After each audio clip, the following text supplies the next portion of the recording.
What is going on, ladies and gentlemen? Welcome to the first official episode of the Hogcast. I'm Tyler Glasscock. Will Whitson is here as well, and we have so much to talk about. Coming off a loss to BYU, LSU was coming up in Baton Rouge. It is going to be a very awesome environment with a great game. Lots to look forward to, lots to talk about, but the big topic that we're going to be covering, it's going to get a pretty interesting show to start us off. Is head coach Sam Pittman on the hot seat? That's going to be one of our big discussion points for today's episode. Will, what's going on, brother? What's up, man? Excited to start this off. Hopefully the people like it. You know what I'm saying? Absolutely. As you guys saw in our intro video, this is going to be a very fun show. So I think we should waste no time and we should get to our first official segment. And it is going to be called The Poll. Just the poll. Nothing else to it. This is going to be the part of the show where we have created our top 25 college football rankings for the week, and we are going to be showing them on screen and just discussing why and who has really had a major impact in the course of the college football world and who we think should go up or down and why we have them where we are. So it is on the screen now for you guys to look at. And as you see, Georgia takes the number one spot. No questions there. But then we have Texas at 3. Sorry, I skipped Michigan. We have Michigan, Texas, FSU, USC, Ohio State, Washington, Penn State, Oregon, Notre Dame, LSU, Utah, Bama at 13, Ole Miss, Oregon State, Oklahoma, UNC, Colorado. Coach Prime is doing his job. And then we have Duke, Tennessee, Miami, Florida, Washington State, UCLA, Florida, and Iowa. That is our first rankings for the week. Will, talk to me. What do you think? I mean, how a lot of stuff happened in college football this week. Yeah, I think you already mentioned Coach Prime. A lot of controversy, a lot of drama the last couple of weeks with them. It was a fun game. Saturday night was, I think they said that was the most watched college football game ever. Ever. Yeah. And that's just for a regular season game between Colorado and Colorado State, which is unbelievable. If you would have told me that, uh, if you would have told me that 6 months ago that was going to be the most watched college football game ever, I would have told you were crazy. Absolutely. But yeah, that's a big takeaway there. I think we both kind of agree. Georgia is There's no pretty one better much, than Georgia yeah. right now. I mean, you can make a case for maybe Michigan or Florida Yeah. State, but I think Georgia, just because they've been so consistent, they have an outstanding defense as always.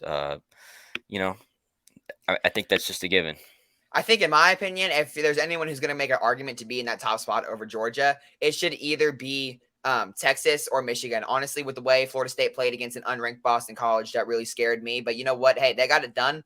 A win is a win. But I really do like Texas as of right now. You know, they go into Tuscaloosa, beat Alabama, but then the following week, Alabama goes to USF, and they have a lot of struggles. Obviously, starting Tyler Buckner at quarterback and going through that rotation, looking to see what they have in Ty Simpson.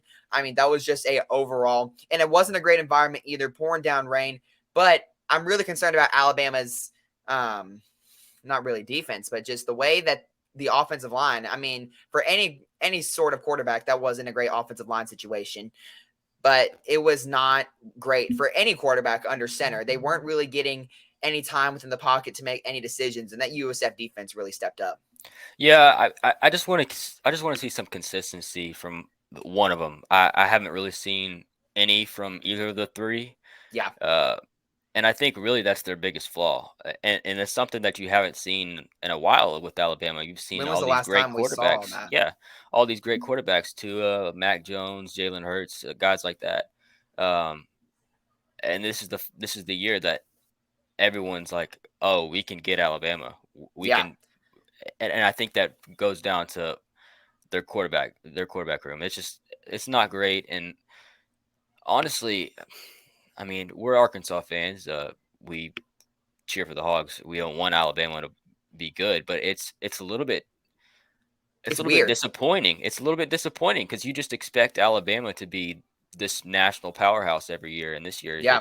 they just seem so flawed, and they didn't really go out and get another quarterback like they should have. Yeah. I would have expected them to at least test the waters in the portal. I mean, they got Buckner, who's not obviously showed he was not that great. But Right. yeah, it's just been weird. It's just this whole college football season it's been a mess, and it's it's been actually hilarious to watch because you just don't know what to expect every game.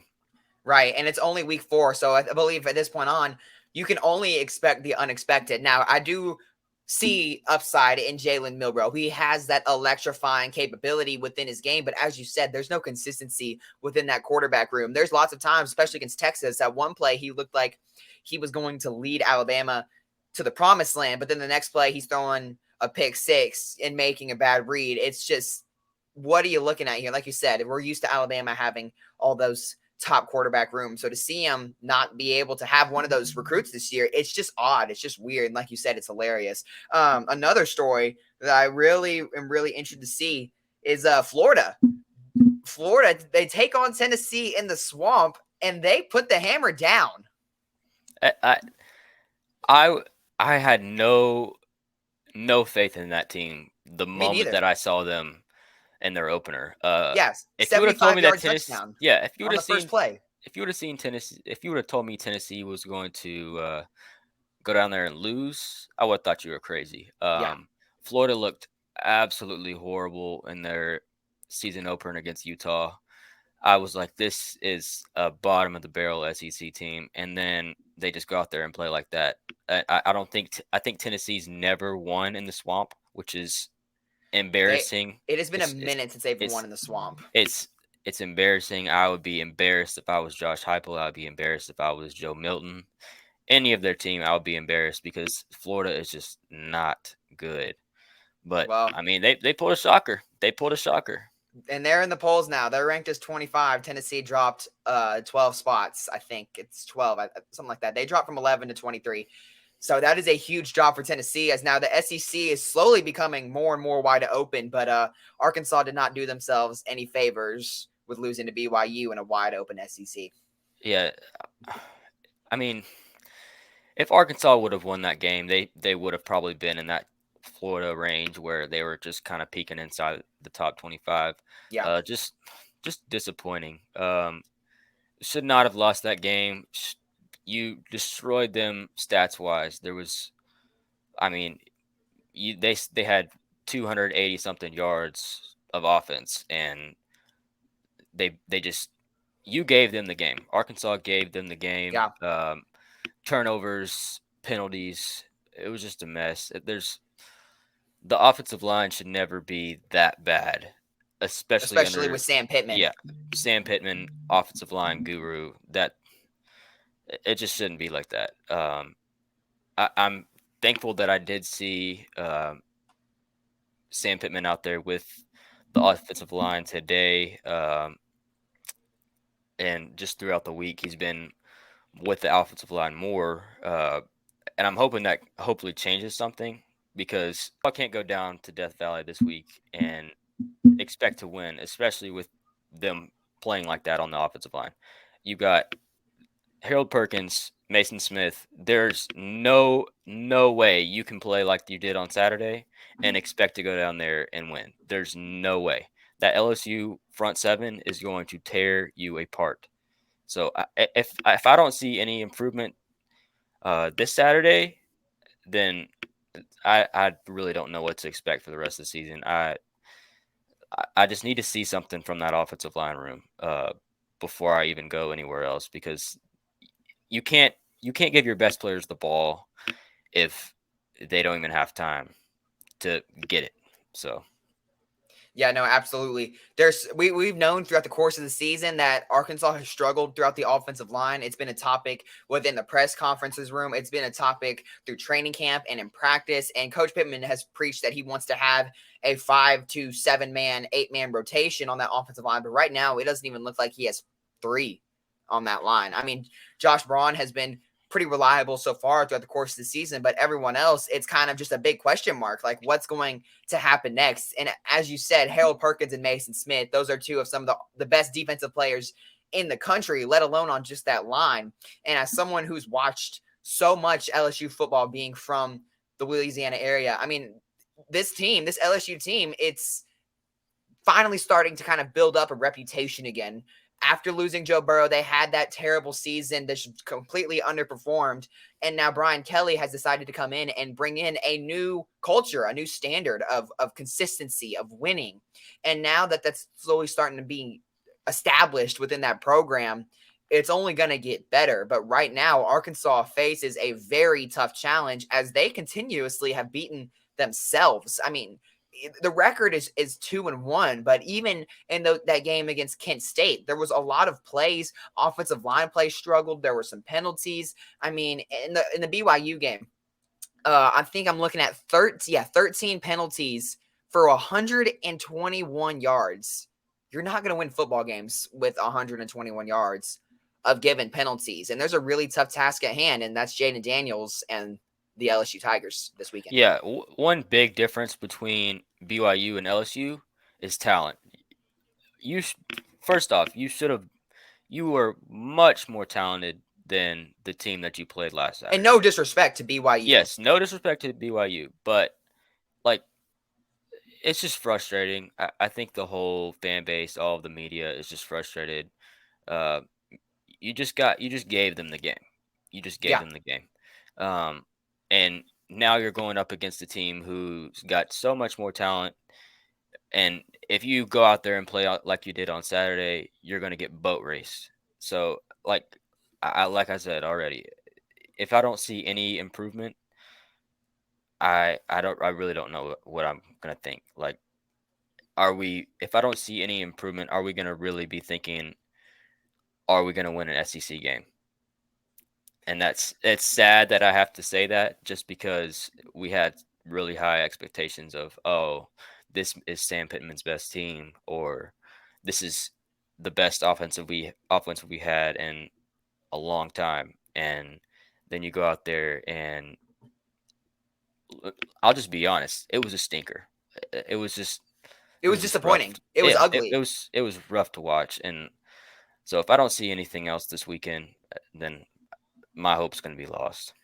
Yeah, and not only is BYU not as talented as Arkansas, but the problem is, I mean, we started out that game. Arkansas went up 14-0 within the first 4.5 minutes. I think it was Andrew Armstrong got one early from KJ, but then Isaiah Satania. Oh, actually, no. AJ Green. AJ Green started out the game with a 55-yard house call.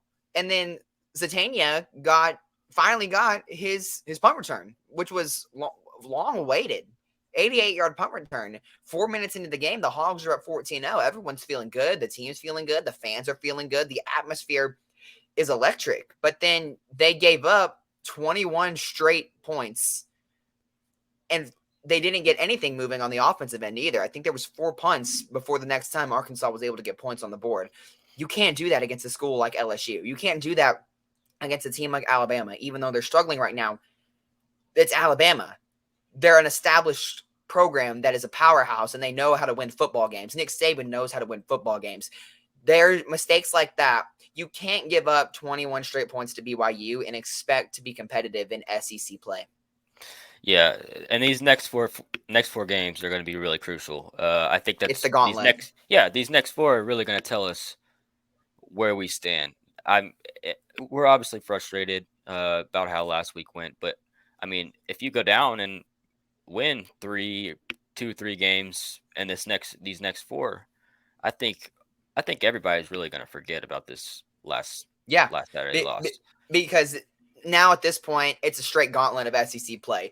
LSU in Death Valley, Texas A&M in Jerry's World, and then I can't remember where the Ole Miss game is, but Ole Miss is after Texas A&M. I can't remember what the location is, but then you go in to Tuscaloosa and play Alabama. So this is a bunch of big games. 3 of those teams are in the top 25. LSU is 12, Bama's 13, and Ole Miss is 15. So, I mean, this is a very strong set of games that the Hogs are about to face, and they could easily grab that one against Texas A&M, who's currently underperforming right now. But if you can at least steal one of those games, at this point, we didn't know that this would be a possible steal of a game, but Alabama is doable. Ole Miss is doable. And LSU, I mean, it's college football. On any given week, anybody can beat any given team. And at this point, you got to hope that a miracle is going to come out against one of these nationally top rated schools. Yeah, I mean, you go on the road basically 4 times in a row. That's first off should never have happened schedule Yeah, wise. That's horrible. But I mean, it's a real possibility that we see Arkansas 2-5 after these next 4 games, and that is unfortunately. not something that I thought I would be saying You said they would go after what, this. 9-3 or 8-4? That Yeah, was your I thought preseason we were prediction. saying I thought we were thinking 8-4. I think that's thought that was kind of realistic, but I mean 2-5. I mean we really may be seeing 2-5 if we don't see any improvement. Uh, 2-5 is definitely on the table. And like you said, I mean, going into the season, this looked like, at least on paper, one of Sam Pittman's best teams. They strike out in the transfer portal, grab Andrew Armstrong and Isaac Tesla, and then they improve the secondary. You grab Dwight Nudie McLaughlin, you grab Jaheim Singletary out of Georgia. So they strike big in the transfer portal during the offseason, but now the talent just isn't translating. Now, is it a talent issue? No, these guys are very talented, but now it comes to the point, is it a coaching issue? Is Sam Pittman struggling to get this team over the hump? Because this team is very talented and should be competing to be a rated team in the country. Yeah, I've said this on Twitter, and I've said it just to people that I know. I really do think these next 4 games are gonna tell us how the rest of Sam Pittman's tenure is gonna end. Yeah, I mean, I think if he wants to keep his job, he's gonna have to win at at least least one two or of two. them. Yeah, I mean, looking at where we are right now and where we thought we were going to be at the season 2-5 is we thought that didn't look realistic. Like we Yeah, thought that would at least be um, maybe 4-3 on at least, but I'm not sure if it's a coaching issue. I can tell you that the offensive line is 100% a coaching yeah, issue. one of the biggest issues. Um, but we're gonna see. We're gonna see. We're kind of in wait and see mode. Just when we find out where we're at after these next 4 games, I think I'm really gonna be on one side or the other when it comes to Sam Pittman. Yeah, The seat's heating up. The it seat is is. heating up, and like I said, that's not where I thought we would be right now. I'd never thought that we would be in a spot where Sam Pittman would be on the hot seat after 3 games in the season.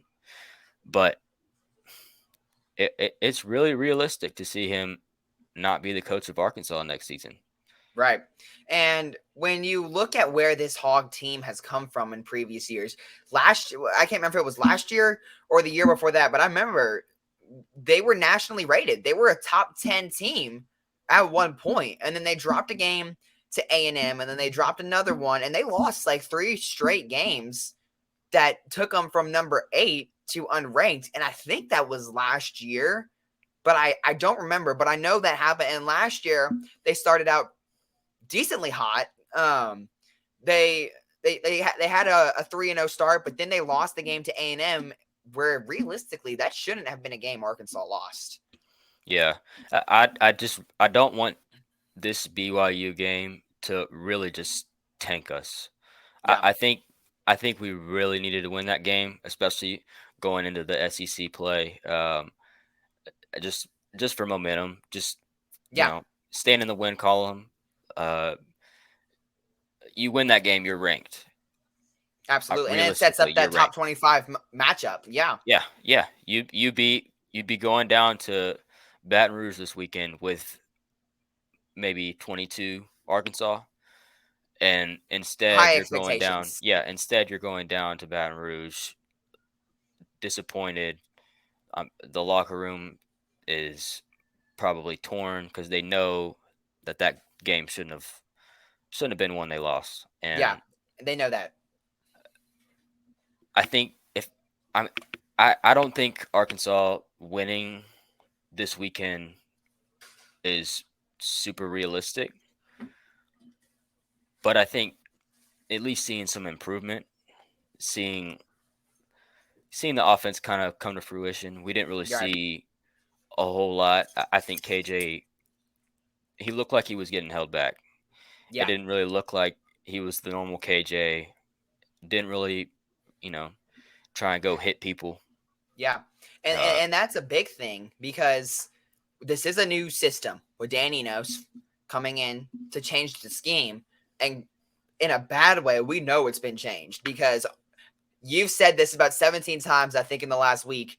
On 4th and 1, why is KJ Jefferson not lined up like the Philadelphia Eagles just to get 1 yard? Why is he in the shotgun? Why? 250 pounds. He's 250 And pounds. 6'3". And you've got guys like Dom Johnson, got guys like Patrick Kudos who could literally just, go right behind him, push him. It's 3 feet. It's 3 feet. Exactly. So I don't.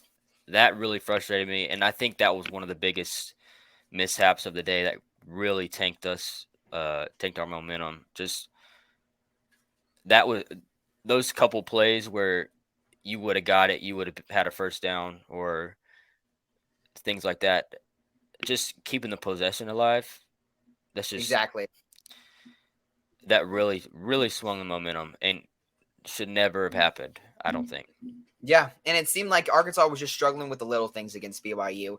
I mean, they weren't really finding separation. They weren't really creating big plays. I know there was a few ones early, but after AJ Green's run and Centenia's return, it just seemed like the energy died off and that they almost, I mean, I don't think that they really did this, but it almost seemed like they got lazy after they went up 14-0.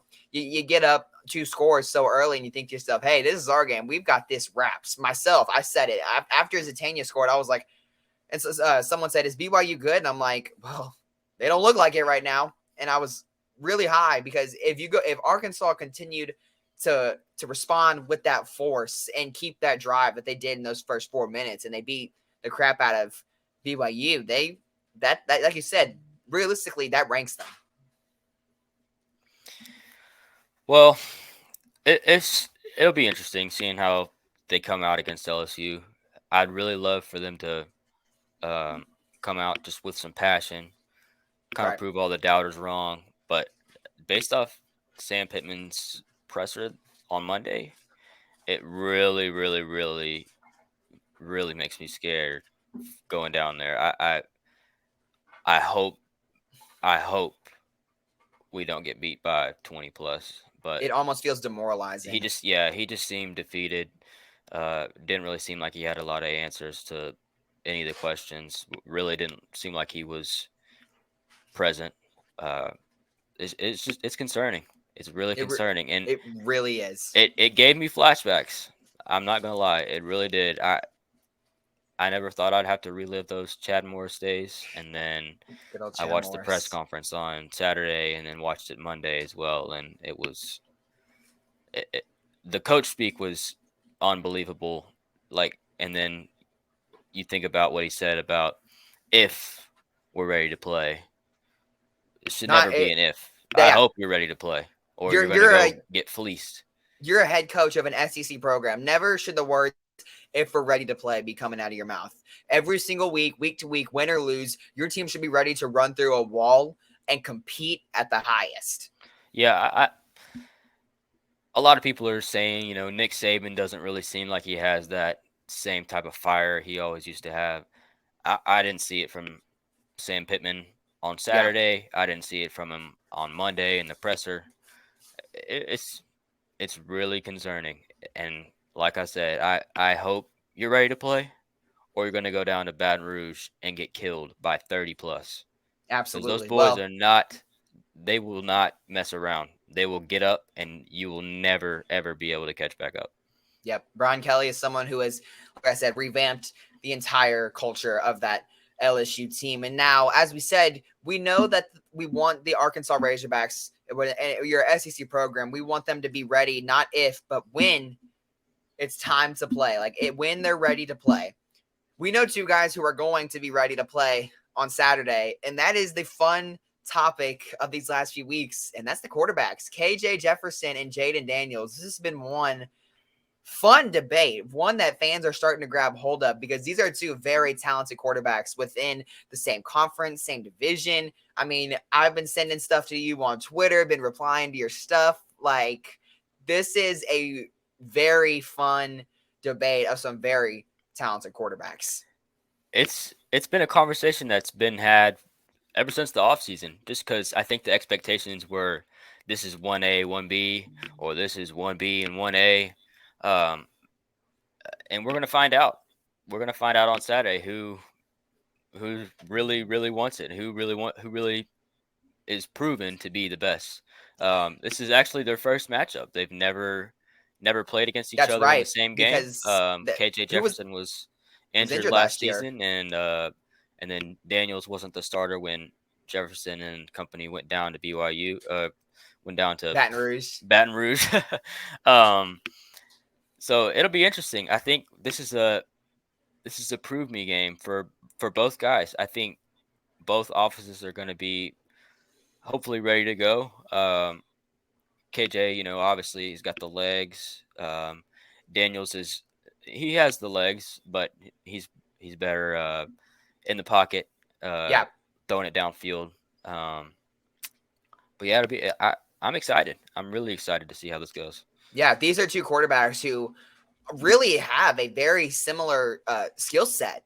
And now, and when you look at the builds, KJ Jefferson is obviously much bigger, much stronger than what Jaden Daniels brings. But both of these guys are very elite at what they do. They both get a ton of their damage done from inside the pocket. And both, whenever they see a gap in the line and they need to run, both of them can get out and they can go. I believe that Daniels has more of an elusive factor, a more agile um, piece to his run. I believe he's able to go out there and kind of make those shifty plays that can gain more yards. But KJ Jefferson is ready to stiff arm anyone who comes in his way and throw him down. But they're both very great at what they do with their legs, and both of them inside the pocket are able to just really dial it up from any range. Jaden Daniels has had some criticism about how he hasn't been able to really let it fly from deep, but last week against Mississippi State, he let it show with Malik Neighbors, 239 yards, 1 touchdown. I mean, just a all-out dominant performance from him and Malik Neighbors against that Mississippi State secondary. I mean, this is a stretch, but I mean, I just saw some of that Burrow to Chase connection. Obviously, there will not be anything like that for quite some time. That was possibly one of the greatest quarterback wide receiver duos in college football history. But when I watched that game, I just saw pure quarterback wide receiver dominance. They just were on the same page every single play. And that is going to be something that LSU is going to want to get going early, especially against talented corners like Jaheim Singletary and Nudie. That is going to be something they'll attack early. So it's going to be fun to see how those secondary is going to be able to respond to that very talented duo. Yeah, there's a reason that this game is going to be on ESPN. Yep. These guys are, like I said, prove me guys. This game's going to have a lot of draft experts watching. They're two guys who were kind of under the radar going into the season. Well, It's a little bit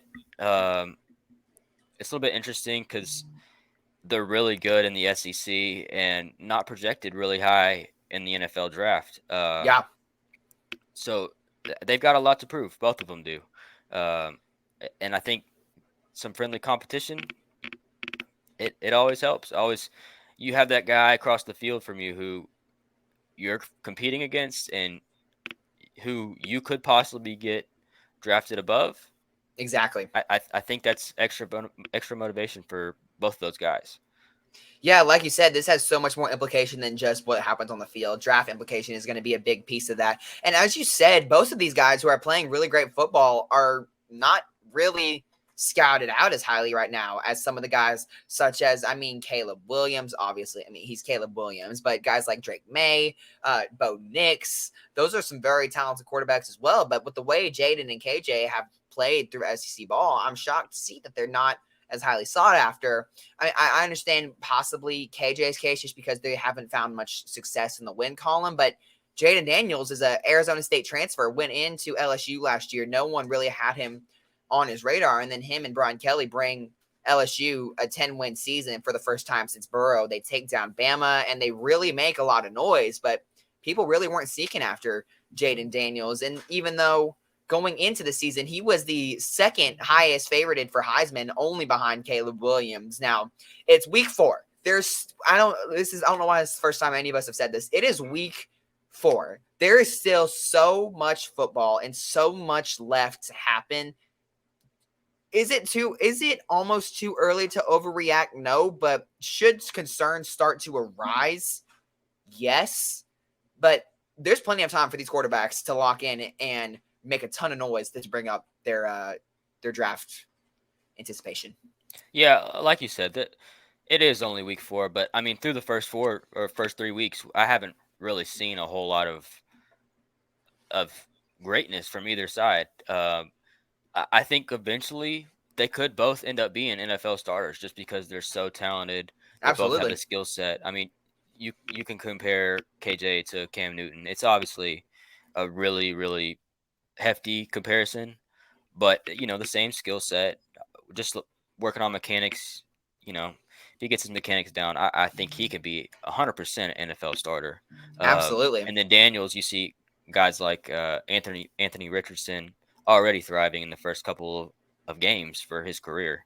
Um, it'll be a fun matchup, and like I said earlier, having that friendly competition, matching up against these two elite quarterbacks, it's going to be fun, and it's prime time on ESPN. Lights are going to be bright. Yeah, Death what Valley, what 6 else could you o'clock. want? What else could you want? Yeah, the lights are going to be bright, and then this is where stars are born. This is where they're made. When the lights are the brightest, when it's their time, you got to be on the prime, and that's what we're going to be looking for out of Jaden Daniels and KJ Jefferson this weekend in Death Valley. Make sure y'all tune in because it is going to be a very fun matchup. Let's get into some Pro Hogs action for a little bit, all around the association. We're actually going to kick it off with some MLB for a second, even though I'm not a big MLB watcher. But Heston Kjerstad checked in for the first time for the Baltimore Orioles last week, and his first ever hit in the majors was a home run right side the field. I mean, how amazing is that? It's awesome, and Heston has had a very tough first couple of years in the pros, with the injury and everything. COVID also hit Yeah, at the same time. So it's always great to see guys like him put in the work, finally get their chance. Glad to see also Dave Van Horn make the trip down to Houston absolutely. earlier and watch him play. It's always great to see. Yeah. Um, Hunter Henry, I know he's been around for quite some time, but he is making noise for the New England Patriots at tight end. If you don't have him on your fantasy waiver wire targets, go get him. He's had a touchdown in both of his games. He's being one of the top options for Mac Jones so far throughout this season, and he has really played well. He's probably one of the most consistent pieces on that Patriot offense. No disrespect to Bill Belichick and them, but there's a lot to work with New England, and Mac Jones is finding Hunter Henry and making him active. Yeah, going into the season, I didn't really expect a whole lot from Hunter. He's I getting love older. him, but yeah, he's getting older. You got guys getting drafted to the Patriots trying to be the number one guy, and here he is, still consistent as ever. Like you said, 2 touchdowns in the first 2 games. Go get him on your fantasy team. I Yeah, promise you right. will not regret it. Yeah, because the tight end is a very hard position to get in fantasy football. Even though they may not win a lot of games, Hunter Henry is going to get the job done. Time for a little bit of Arkansas recruiting action. This weekend, 5-star quarterback Kane Archer and his brother Cash came in to Razorback Stadium for an official visit, which could be huge. Archer is just south of Fayetteville in a little town called Greenwood, Arkansas, playing for the Bulldogs, and he has had a great high school career up to this point. Will, talk to me. You're the recruiting expert. How's this going? I mean, there's nobody on Sam Pittman's staff that they want more. Sam Yeah, Pittman and the guys, they've been pushing for this special talent to come to Arkansas for forever. I actually got the chance to talk to Archer um, about 2 months ago, and this was before Julian Lewis committed to USC. So it kind of makes me wonder because he was really he was really interested in USC.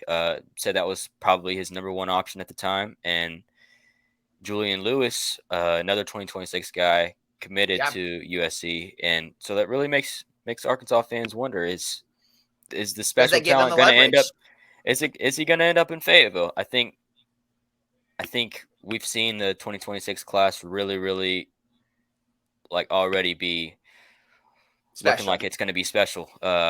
And just with the addition of Archer, if that does come to fruition, it's going to be it's going to be scary time on the hill. Yeah, and especially you got to think about it. When Arch Manning, for example, went to Texas, that was a huge recruit landing for Texas, and then people, receivers are like, I want to go play with this kid. He's good. So what could that bring for the Arkansas Razorbacks? If the Razorbacks are able to land Archer, who was, as you said, insanely talented class of 2026, it's going to gain the attention of not just 20 other 2026 recruits, but guys in the transfer portal who are looking for a bigger opportunity and a step up. That is going to be huge as well. So if it creates just an impact beyond him going underneath center for the Razorbacks in that crimson jersey. Yeah, you said it. You said it best. If we get the commit from Archer, I wouldn't be surprised to see a top 10, top 8 class in Fayetteville for 2026. It's already looks great, but just you get a guy who is going to be another great Razorback from Greenwood. You've already seen Drew Morgan. You've seen Tyler Wilson. Both of them already legends in Yeah. Fayetteville. If Archer comes to Fayetteville and does more great things like he's been doing in high school, he's going to be another one of the greats. Yeah.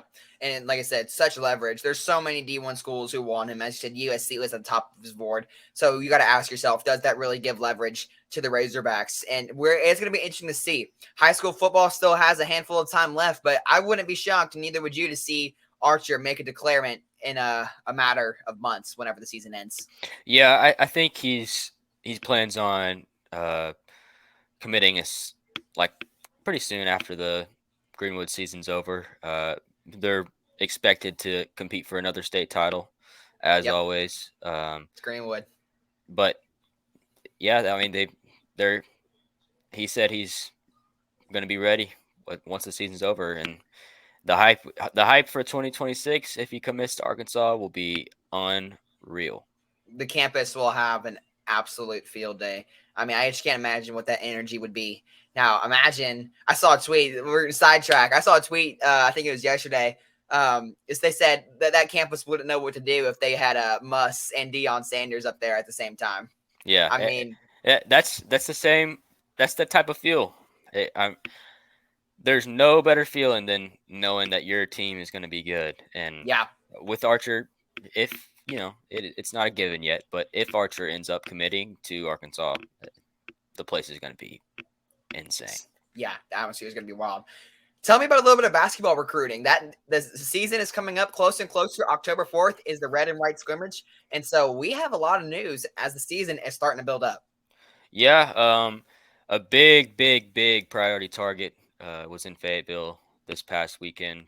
Isaiah Elohim, a guard from Sierra Canyon. You may know Sierra Canyon from Everyone Ronnie knows. James, Yep. Bryce James. He was another one of the stars there, and he's probably Musselman's most coveted guy, and apparently he really liked his visit. He's already visited Villanova and Kansas, and if he lands on the hill, he's going to be another one of those guys who may be one and done, just because he's just special talent. And I think if there was anybody that I had to choose out of the 2024 class that Musselman's really going after, it would be Elohim by far. Absolutely. Absolutely He, special talent. his floor awareness, his scoring, uh, just the way that he competes. It's all great, and I'd love to see him in a Razorback jersey eventually, but only time will tell. He's getting closer to his recruitment date, so we'll see what happens. Absolutely. And then Rakis Passmore, another big priority guy for Muss. He'll be in Fayetteville for the Red White game, taking an official visit. He was planning on doing it a couple days after, but moved it to the Red White game when that got announced. Yeah.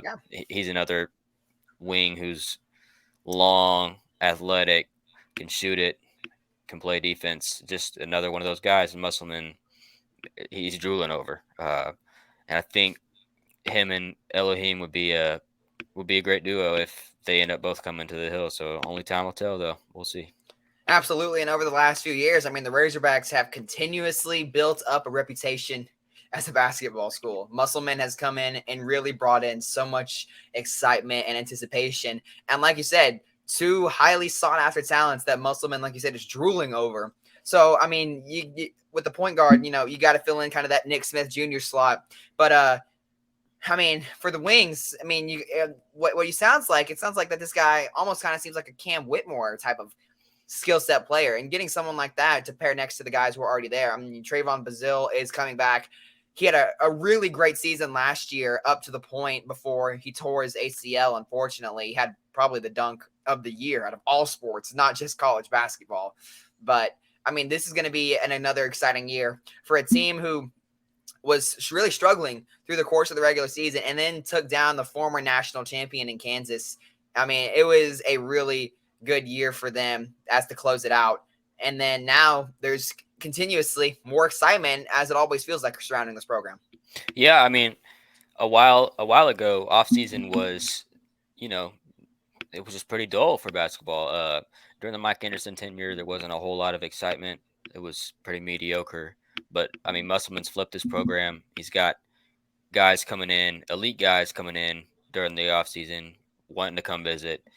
4 or 5-star guys just back to back to back to back to back, And you love all it to see it. visiting. And people want to come play for Arkansas. And for the first time in my life, I think we're really a contender. Yeah, really feels like that every year, especially with all this talent coming in consistently. Thank you guys for listening to the Hodcast, the first episode of the Hodcast. We really appreciate you guys, and hope you tune in to our next episode next week. Yep. See y'all then. All right. Forgot I was on camera.